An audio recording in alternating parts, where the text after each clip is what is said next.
بسم اللہ الرحمن الرحیم الصلاۃ والسلام علیکہ یا رسول اللہ صلی اللہ تعالی علیہ وسلم۔ دو اہم سوالوں کا جواب سنیں۔ سوال یہ ہے کہ بینک انٹرسٹ کے نام پہ جو بھی رقم دے مسلمانوں کے لیے لینا جائز ہے یا ناجائز؟ بینک سے ہوم لون لینا، ایجوکیشن کے نام پر لون لینا، بزنس کو بڑھانے کے لیے لون لینا، یہ ناجائز ہے یا جائز؟ ان دونوں سوالوں کا جواب سنیں اور اس ویڈیو کو اپنے دوستوں احباب میں ضرور شیئر کریں۔ بینک انٹرسٹ کے نام پہ جو بھی رقم دیتا ہے حقیقت میں وہ انٹرسٹ شریعت میں سود نہیں ہے، اور وہ جب سود نہیں ہے تو اس کا لینا مسلمانوں کے لیے جائز و درست ہے۔ سود اس لیے نہیں ہے کہ یہاں کی جو گورنمنٹ ہے وہ جمہوری ہے، اور یہاں کے جتنے بینک ہے سب گورنمنٹ کے ماتحت۔ کوئی گراہک جب بینک کے اندر رقم رکھتا ہے تو بینک انٹرسٹ کے نام پہ اضافی رقم دیتا ہے، گویا کہ گورنمنٹ اپنے رعایا کو مالی مدد دیتی ہے۔ تو اسلامک نقطۂ نظر سے یہ مال مباح ہوا، اور مال مباح جس کے اندر بدعہدی نہ ہو، دھوکہ نہ ہو، اس کا لینا جائز و درست ہوتا ہے۔ لہٰذا یہاں کے بینک انٹرسٹ کے نام پہ جو بھی رقم دے مسلمانوں کے لیے اس کا لینا جائز و درست ہے۔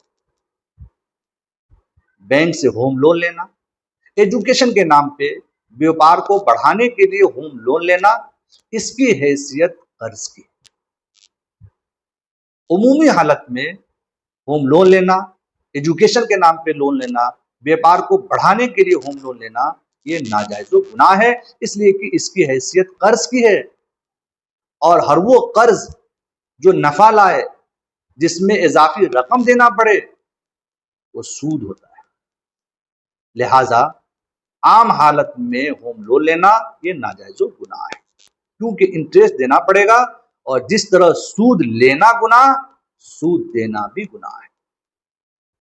ہاں، کچھ صورتوں میں ہوم لون لینا جائز ہے، جیسے ایک شخص کرائے پہ رہتا ہو، 10 سال میں 10 لاکھ روپے کرایہ دینا ہوگا۔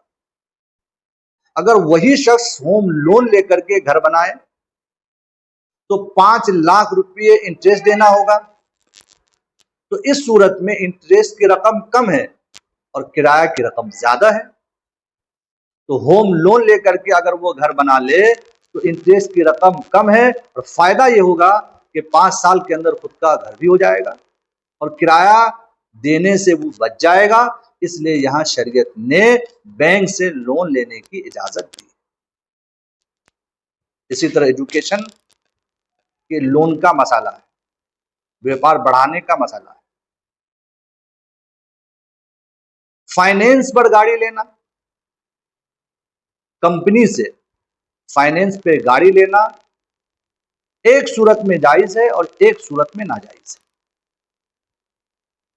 چاہے وہ موبائل ہو یا گاڑی ہو یا کوئی دوسری چیز ہو یا کوئی دوسری چیز ہو۔ گراہک کمپنی سے کہے، کمپنی گراہک سے کہے کہ کیش اس گاڑی کی قیمت 1,20,000 ہے اور قسطوں میں اس کی قیمت 1.5 لاکھ ہوگی، تو نقدی 1,20,000 اور قسطوں پہ 1.5 لاکھ، اگر یہی صورت ہے تو لینا جائز۔